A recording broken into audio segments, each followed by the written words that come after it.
वेश में आकर के घोड़ा को चुरा लेगा। इनके पुत्र थे विजितास, वो गए और इंद्र को परास्त करके घोड़ा ले आए। अब जिसकी सत्ता जाने वाली हो तो क्या नहीं करेगा, जितने भी यत्न होंगे सभी करेगा वो, क्योंकि सत्ता जा रही है। और आप हम यहाँ भी देख लें, चाहे जहां देख लें महाराज, यह स्थिति हुई तो तुरंत उन्होंने फिर से घोड़ा छोड़ा गया, फिर वही स्थिति किया इंद्र ने। बड़ा क्रोध है पृथ्वी जी महाराज को कि अरे ये तो बार बार ये कर रहा है।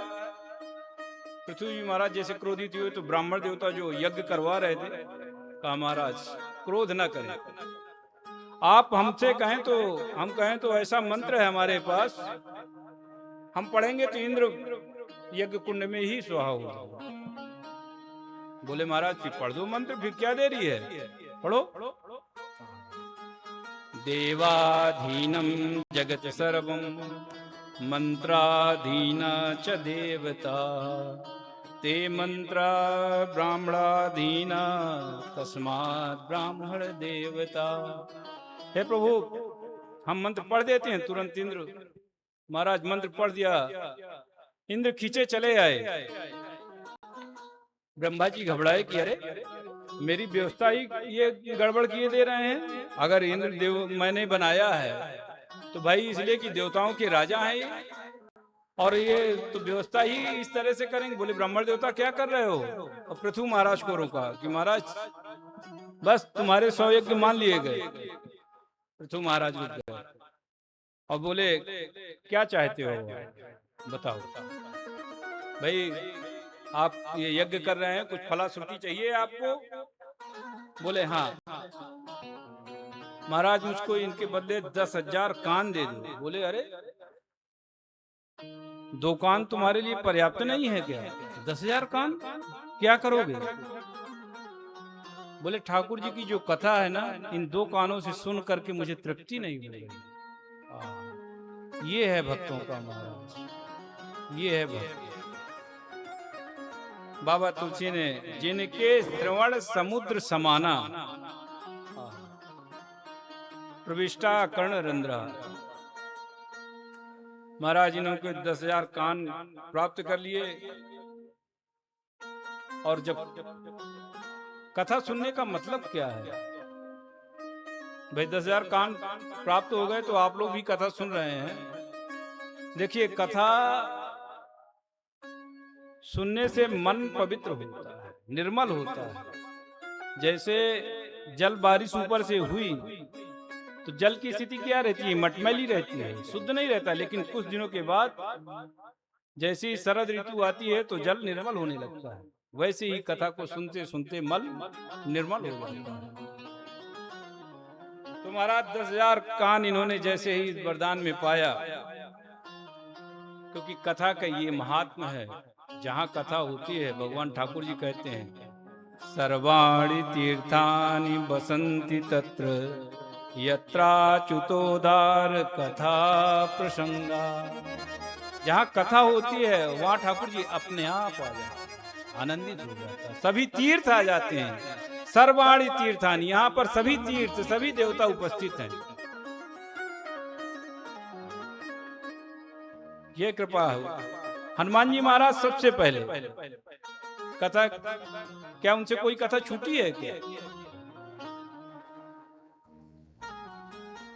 विधुष्व कर्णायुत मेष में वराह, इन्होंने 10,000 कान मांग लिए और अपने प्रजा को संबोधित करके जाने वाले थे। प्रजा को संबोधित कर रहे थे,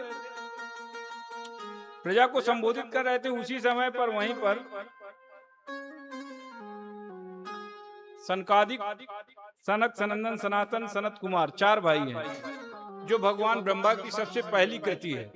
और जैसे ही ये चारों भाई आए तो ऐसा मालूम हो रहा था कि 4 सूर आ रहे हैं। इतनी तपस्या थी कि दूर से ऐसे जितनी जनता थी सोचे कि 4 सूर, एक सूर तो देखा था सूर्य भगवान को, 4 कैसे? जब नजदीक आए तब देखा कि ये सनकादिक भगवान है।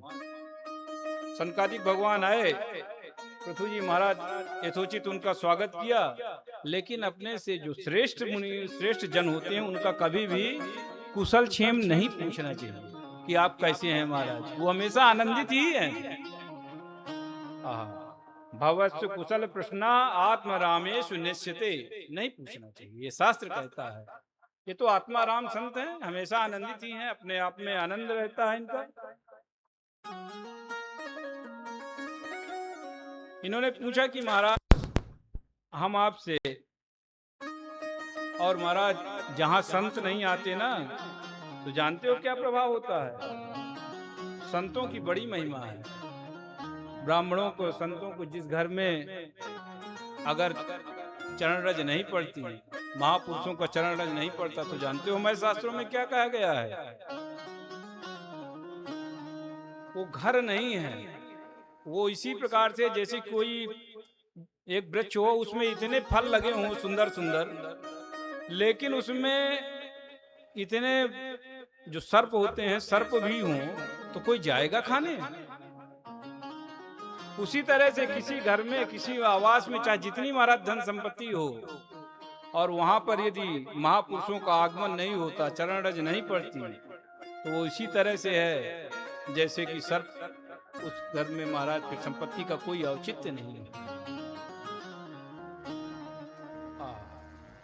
बड़ा सुंदर यहाँ पर सनकादियों ने कहा कि देखो राजन, मैं आपको सभी शास्त्रों का सार एक शब्द में सुना रहा हूं, एक शब्द में। बोले ठीक महाराज, कृपा करो।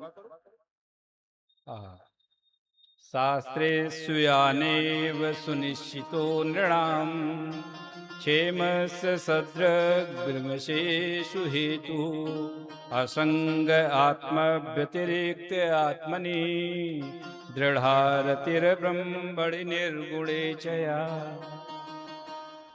आत्मवृत्त जो अनात्म आत्म वस्तुएं हैं उनका संग मत करो, आत्म वस्तुओं का संग करो। बस एक सार यही उन्होंने बताया कि देखो राजन, जो असंग वस्तुएं हैं उनसे दूरी बनाओ, और आत्मा अनात्म केवल आत्मा ब्रह्म का स्वरूप का चिंतन करो। ये सुनकर के बहुत प्रसन्न हुए। और महाराज, जब ये अहमता और ममता का परित्याग करना ही तो सबसे बड़ी बात है। एकादश स्कंद में उद्धव जी महाराज ने पूछा, भगवान कृष्ण जब धाम अपने परम धाम को जाने वाले थे, कि महाराज मूर्ख की परिभाषा क्या है? बोले मूर्खो देहाद्यम बुद्धि, सबसे बड़ा मूर्ख वही है जो अपनी अहम बुद्धि किए बैठा है, वही उसी को उद्धव, उसी को मूर्ख मानो। ये भगवान के वचन है।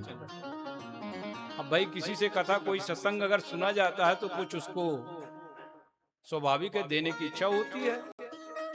सनकादिकों ने जैसे ही पृथु महाराज को सुनाया तो इन्होंने याचना किया कि महाराज कुछ हम चाहते हैं कि आपको दे दें। बोले राजन क्या दे सकते हो तुम? बोले महाराज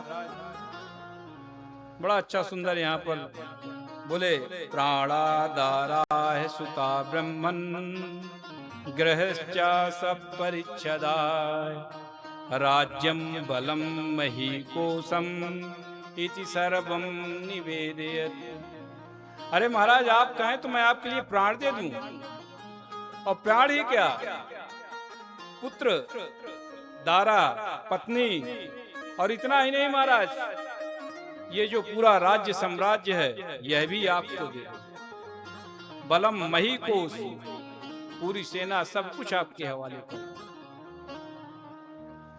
पर गुरुदेव भी ऐसे होने चाहिए, किसी से फूटी कौड़ी लेने की आशा नहीं करनी चाहिए, ये मुझे ये दे दे। सनकादिकों ने कहा तुमने दिया और हमने लिया, अब हमारा आदेश है इस साम्राज्य के हमारे, तुम उसके संरक्षक हो और इसको संचालित करो। क्योंकि संतों का धन क्या है? संतों का धन ये महाराज जागीरें नहीं है। हमारो धन राधा श्री राधा, श्री राधा।